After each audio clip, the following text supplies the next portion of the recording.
화려한 스펙의 백수는 퇴사 후 어떻게 사는가? 오늘도 이력서를 넣는다. 퇴사 후 백수 현실. 이 책은 인생 2막 성공 사례와 노후 준비 솔루션을 다루고 있습니다. 대기업 출신 이윤남 씨의 사례입니다. 그는 국내 명문대를 졸업하고 H그룹에 입사해 30년간 국내외에서 활약하며 직장 생활을 했습니다. 그는 대기업 근무, 외국 유학 경험 등을 내세워 위풍당당하게 일자리 상담을 신청했지요. 나름 화려한 직장 생활을 한 구직자들은 6개월에서 1년 정도 여러가지 방법으로 일자리를 찾아보고 나서야 대기업, 정부기관과 같은 체계화된 조직에 새로운 일자리를 찾는 게 얼마나 어려운 일인지를 깨닫습니다.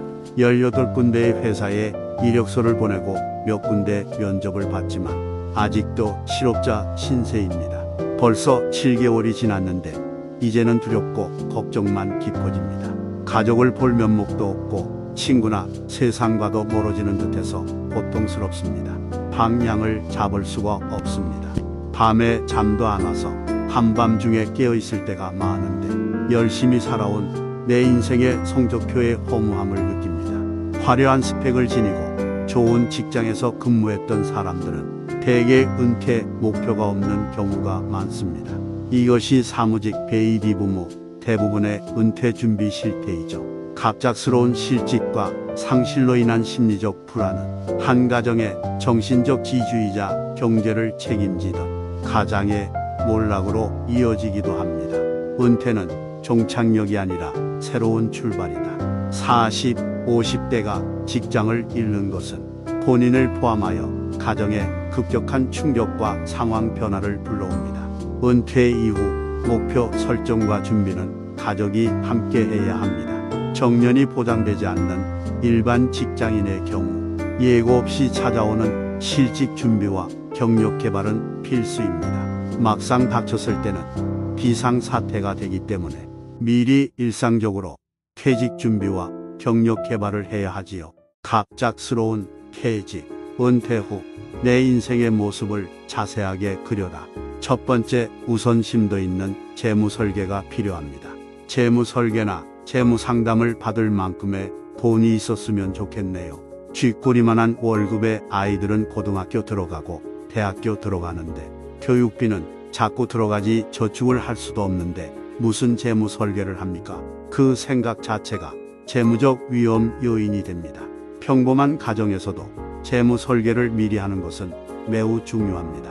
현재의 재무 상태와 미래에 발생할 지출 규모를 면밀하게 검토하세요. 자녀의 교육과 결혼 자금을 무리하게 지원하고 있지 않는지, 의료 비용을 얼마나 들 것인지, 월 최소 생활비로 계산한 노후 생계 비용은 얼마나 들지 검토하세요. 연도별 또는 5년, 10년 단위로 설계하고 현재 자산의 재평가와 부동산 처분, 그리고 연금 삼총사 등 퇴직 후 예상 수입원을 점검하세요. 노후의 재무 계획은 미리 세워야 합니다.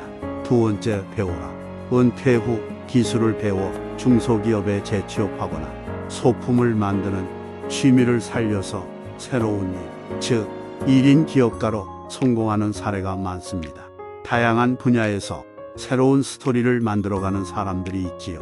이런 크고 작은 성공은 은퇴 목표를 미리 설정하고 차근차근 준비한 결과입니다. 물론 새로운 분야의 공부, 취미에 대해 접근하는 것은 쉬운 일이 아닙니다. 하지만 목표 없이 인생 2막을 살아갈 자신이 있는지 다시 한번 생각해 보세요.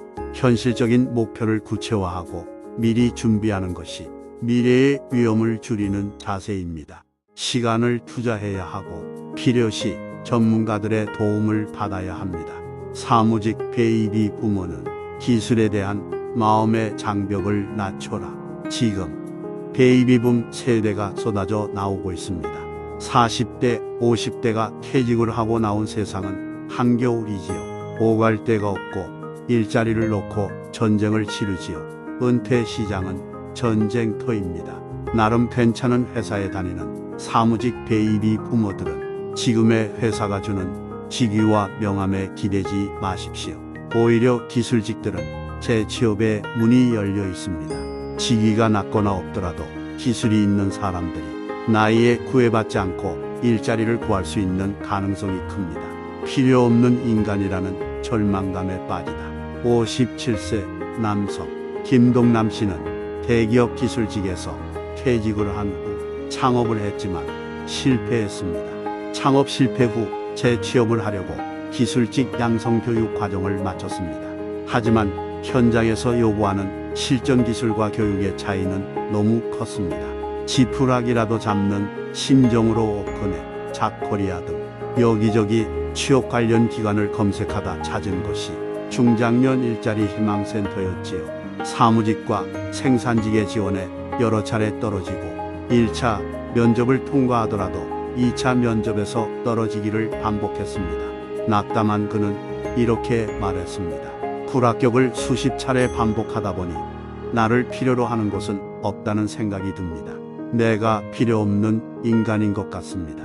세상을 등지고 싶은 마음도 들었지만 가족을 먹여 살려야 하기 때문에 쉽게 포기할 수도 없었지요. 그는 경기도 소재 일자리 센터와 중장년 일자리 희망센터를 찾아 이력서와 자기소개서 작성과 면접 스킬을 지도받았습니다. 그리고 다시 20여 곳에 이력서를 제출하고 일주일이 지난 후 기대하지도 않았던 회사에서 연락이 왔습니다. 면접 날짜를 통보받고 면접을 통과해 채용되었습니다. 중견 회사의 인사부장은 이렇게 말합니다. 중장년 일자리는 대개 스펙이 좋은 구직자들이 경쟁합니다.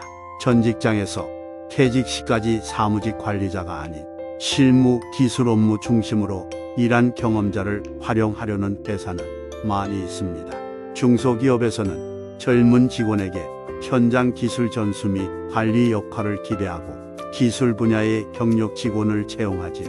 이 말에서 알 수 있듯이 실무 중심의 기술이 있으면 새로운 직장에서 인생 2막을 찾을 가능성이 높습니다. 은퇴 목표를 미리 세우는 것이 최대의 방어다. 당신은 5년 후 자신의 모습이 떠오르나요? 구체적이고 전략적으로 10년 후를 만들어 가고 있을까요? 아니면 목적 없이 살아가면서 그때 가서 생각할 것이라고 말하고 계신가요? 당신이 5년 후 자신의 인생 2막 올림픽에 출전할 선수라고 가정해 보세요. 금메달을 목에 걸기 위해 내 인생의 선수촌에 들어가 당장 준비와 훈련에 도입해 땀을 흘려야 합니다. 세계적인 동기부여가 찰스 존슨은 지금부터 5년과 10년 단위로 목표를 세우고 그것을 소중하게 존중하고 인정하라고 했습니다. 경력 단절 여성의 취업 성공기 45세 이옥선 씨는 자녀 교육 문제로 일찍이 경력 단절 여성이 되었습니다. 대기업에 다니는 남편의 수입도 괜찮아 여유로웠죠. 그러다 어느 날 남편이 갑작스럽게 퇴직을 했습니다. 두 아들의 학비와 생계비, 아파트 대출금을 갚기 위해 살던 집을 팔았지요.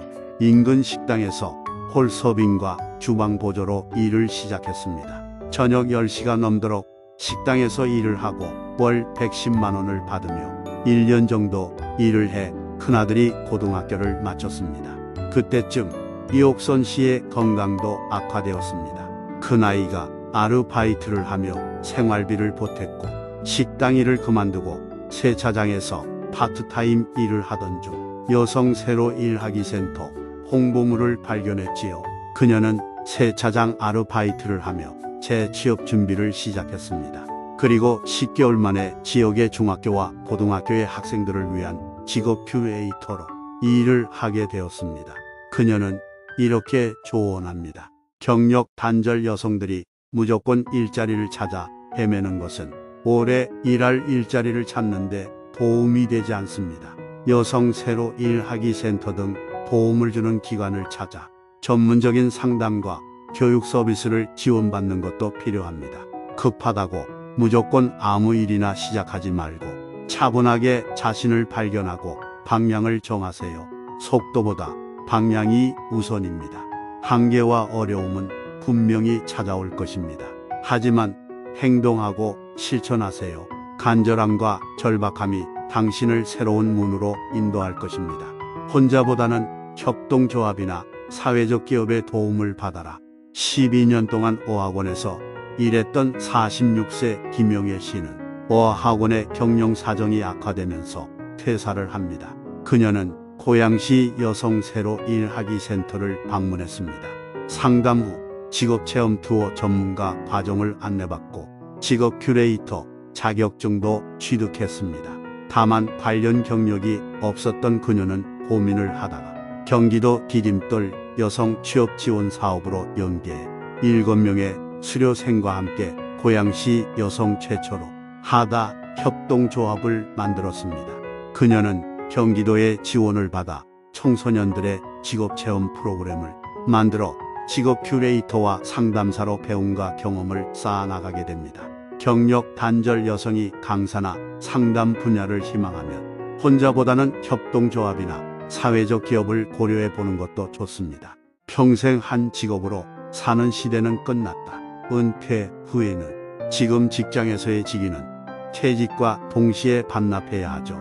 기업이 잠시 빌려준 것을 직장인이 일시적으로 임차에 사용한 것일 뿐입니다.